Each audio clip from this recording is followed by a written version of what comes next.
A somewhat leaden Nazi-era German epic, Hans Steinhoff's Ohm Kruger is an example of a kind of propaganda less pro-this, Nazism, as anti-that, in this case, British imperialism.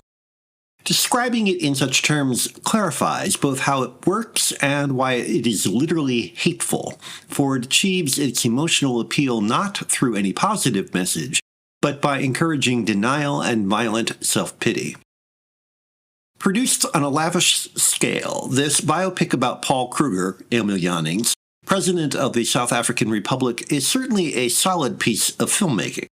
The battle scenes are outstanding, and Jannings has an effective, if ponderous, stolidity. His role consists almost entirely of saying no to corrupt Afrikaners, to his pacifist son Jan, Werner Hens, and most especially to the British, represented chiefly by an oily Cecil Rhodes, Ferdinand Marion, and an effete Joseph Chamberlain, Gustav Gründgens. As a result, Kruger seems less like a human being or the benign paterfamilias that was probably intended than a rock against which his opponents crash and founder. With Kruger such an unmovable object, dramatic development shifts to Jan's transformation from a pro-British intellectual to rabidly Afrikaner nationalist. While the British are made thoroughly disreputable, depicting them as perfidious cheats is nonetheless no more objectionable in itself than countless other renderings of the other as irredeemably villainous.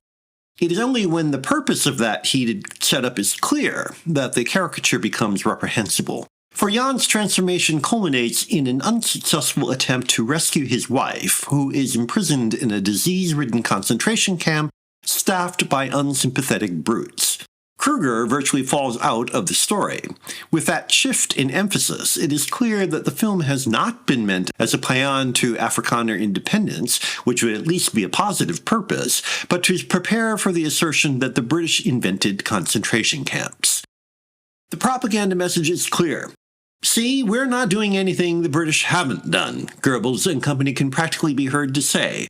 As if that bit of self-exculpation were not bad enough, the film concludes with an appalling flourish as Jan is hung by the British and the Boer women are mowed down by camp guards. Hideous as that penultimate sequence is, it provokes questions beyond its manipulative intent.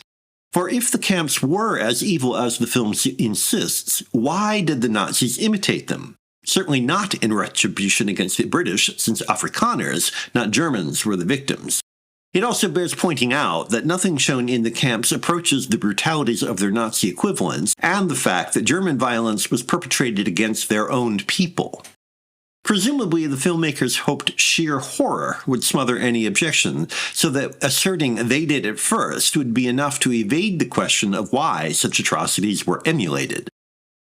Unfortunately, such manipulative distortions are central to political discourse and raise objections only when they fail to convince.